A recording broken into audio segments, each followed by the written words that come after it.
Estamos con Javier González Fraga, expresidente del Banco Central, y que además fue en su momento jefe de Alfonso Prat-Gay, ¿verdad, Javier? Gracias por venir. No, gracias por invitarme, Marcelo. Sí, ¿Trabajó en tu consultora? trabajó, fue alumno mío y como era muy buen alumno lo contraté junto con otros que también están en el gobierno, como en el caso de Pedro Lacoste, Que es el viceministro. Que es el viceministro. Con alguna demora por algún inconveniente técnico, ahí tenemos los nuevos pobres que se fueron sumando, que se van sumando en base a este 1.400.000 de nuevos pobres. Lo que vas a ver ahora es, al ritmo equivalente a 1.400.000 en 3 meses, cuántos nuevos pobres se sumaron desde que comenzamos el programa, poquito después de las 10 de la noche. Va a aparecer en cualquier momento en pantalla. No lo veo desde acá. Ahí veo, 296. 296 nuevos pobres. Esperaba un relojito más abajo, por eso no veía la franja roja en el monitor. 296 nuevos pobres. Javier, costo social. Bueno, mucho más que esta estadística de la UCA, que tengo algunos reparos, aunque seguramente es cierto que hay muchos más pobres. Me impresionó el relato que hicieron los entrevistados recién, los habitantes de la villa, del movimiento Evita.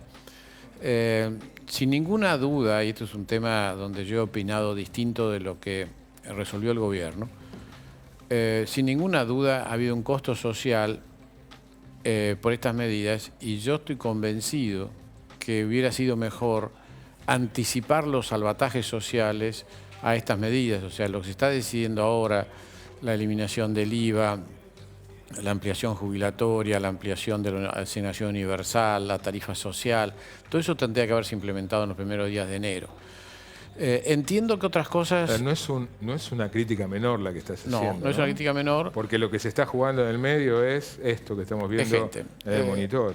Yo creo que prevaleció un pensamiento dominado por el pensamiento maquiavélico, ¿no es cierto? De Maquiavelo, o sea, la vieja recomendación de Maquiavelo que te dice todas las malas noticias al comienzo y después las buenas noticias, sin mezclarlas con las malas, porque dice que las malas si no contaminan a las buenas y la sociedad no percibe las buenas. Yo creo que a lo mejor tienen razón, porque han tenido razón muchas veces esta clase de análisis, pero cuando uno ve los testimonios concretos que hay gente de carne y hueso sufriendo en el camino, yo hubiera hecho las cosas distintas. Pero bueno, creo que es una de las críticas que se le puede hacer, pero si estuviera acá gente del gobierno te diría, bueno, pero hasta que no se acordaba con los holdouts no podían ser categóricos en cuanto al gasto social, porque recién el gobierno está empezando a partir de que ha despejado una cantidad de emergencias, esto es cierto. Ahora, ¿fueron veloces para mejorar ingresos o mejorar en algunos sectores, la situación de algunos sectores? Sin ninguna duda, algunos son entendibles, o sea, yo creo que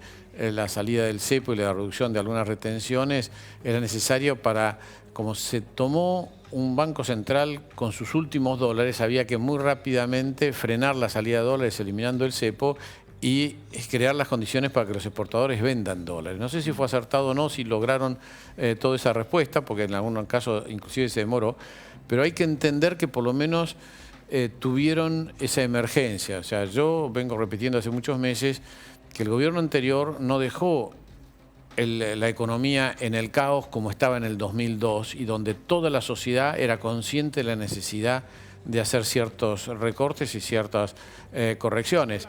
Acá el 85% de la gente no era consciente de la situación de la economía, que inclusive había llegado a crecer en el segundo semestre del año. Si vos te acordás, Marcelo, en el primer semestre del año yo era de los más optimistas hablando de 1% de crecimiento. Creo que Miguel Bain estaba también hablando de algo muy parecido o medio punto más. Y terminó siendo de 2,1. Quiere decir de que la realidad sorprendió a todos por lo mejor. Y esto tiene una explicación perversa, pero es una explicación. Y es que el gobierno duplicó la tasa de expansión monetaria, aumentó el déficit fiscal, aumentó el gasto público y consumió sus reservas de dólares entregando hasta lo que ya casi no tenía. Vendió los dólares futuros comprometiendo la gestión inmediatamente anterior y le dejó una situación que no podía dejar de devaluar. Y todo eso en el último instante antes del colapso. O sea, tuvo una enorme inteligencia, perversa también, de dejar las condiciones al borde del colapso, no en el colapso mismo. Y O sea, esto, hubo perversión al final del pero no gobierno tengas ninguna anterior duda. y perversión al comienzo de este. y hubo perversión en el gobierno anterior, eso es lo que el resto va por cuenta tuya. Bueno, lo dijiste vos, No. maquiavelismo. Bueno, pero no, eso no lo pondría como perversión. Perversión fue crear unas condiciones que claramente no eran sostenibles. Ganase Macri o ganase Scioli. Hay que tomar nota de esto. Yo creo que esta fue la jugada de Cristina para que a los pocos meses la gente reclamase su vuelta, ¿no es cierto? Ella dijo, con nosotros estaban mejor. Javier, quiero preguntarte algo sobre ese número, 323, alcanzo a ver bien desde acá. Sí. 323 nuevos pobres. En realidad, el ritmo al cual se están sumando, si uno toma el número de la Universidad Católica, es un nuevo pobre cada 6 segundos. Bueno, cada 10 segundos. Déjame que te comente esta estadística, porque creo que si no es muy espectacular y no te dice tanto. Yo vengo criticando hace años, no de ahora, esta estadística, porque te habla de una línea y no te dice qué tan pobres son los pobres, ni qué tan lejos de la línea para un lado o para el otro están. Te está diciendo que hay una cantidad de gente alrededor de esos 7.000 pesos y si pasa de estar ganando 7.050 a 6.950 pasó a ser pobre, ¿viste? Por 100 pesos. Es algo que el propio pobre ni se hubiera dado cuenta que perdió 100 pesos. Entonces hay mucho de teoría atrás de eso. Lo otro que te quiero decir es, tiene un par de supuestos, porque esto no es una encuesta, esto es un cálculo. Estimación. Es un cálculo. Un cálculo matemático que dice que la canasta de que consumen los pobres creció a estos niveles de inflación que todos conocemos. Falso. Los pobres tienen una canasta muy distinta. En los pobres no pesa la energía, lo que pesa en la canasta media. Pero ahí, déjame interrumpirte con lo siguiente, que me parece que es importante para entender.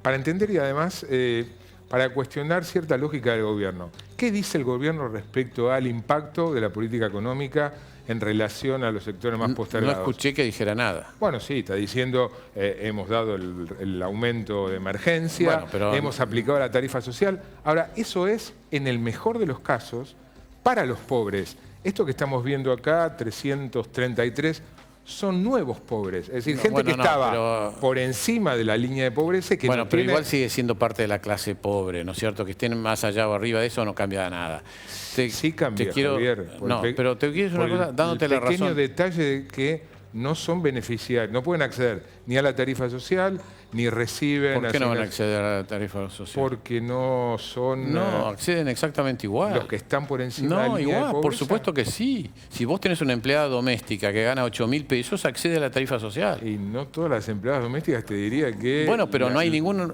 argumento para que no lo reciba, no. La línea de pobreza resulta de una encuesta, no es la estadística que lo define si es pobre o no es pobre. Son dos datos distintos, Marcelo. Pero Javier, la población que es objetivo de las medidas que el gobierno tomó en favor de los pobres, sí, están debajo de la línea de pobreza. Pero por supuesto, pero no cambian por esta estadística. No, esta estadística no es la que usa el gobierno para definir quién es pobre y quién no es pobre. No, el gobierno dice los beneficiados de la AUH, los jubilados que cobran la mínima. Por eso. Y muchos de ellos están arriba de esta línea o a veces abajo. La mayoría está abajo. Por supuesto, está abajo y bien están de abajo y alguno puede estar arriba. Pero déjame que te amplíe Esta estadística tiene dos supuestos que no siempre se dan. En primer lugar, ese, de que cree que la canasta de los pobres es la canasta de la inflación. Y también asume que como no ha habido aumentos de los salarios formales, no han ganado más. A mí me parece mucho más relevante lo que acabamos de oír. Los testimonios, que han caído el trabajo, de que hay más reclamos por asistir a los comedores comunitarios. Eso me parece mucho más válido. Por eso, la otra estadística, yo la tomo con pinzas. Es la estadística tomada como referencia los economistas que hoy están en el gobierno ante la falta de datos confiables por parte de... Pero yo ya en ese momento la criticaba, para ser honesto. No. Entonces, déjame, yo sin ninguna duda creo que la situación ha empeorado. Correspondería analizar qué tanto ese empeoramiento es producto de la gestión de Macri y qué tanto es producto de la gestión anterior que generó la inflación, porque como vos lo dijiste muy bien en la introducción, esta fábrica de pobres tiene que ver con la mayor inflación, mucho más que con cualquier otra política, más allá que ha habido despidos en el Estado y algunos despidos en el sector privado que venían de hace tiempo. Pero el dato concreto es el tema del aumento de precios, que te insisto, también acá es un tema a tomar muy en cuenta. Cuando vos hablas que la inflación de abril es 7%, yo sin mirar los números te digo, seguramente alrededor de 7 no hay ni casi ningún precio. La enorme mayoría está alrededor de 2%. 2,5%, el resto es tarifas. Y el resto es tarifas, o sea, hay 10 precios de que han subido 200, 300%. Pero esos 10 pesos impactan.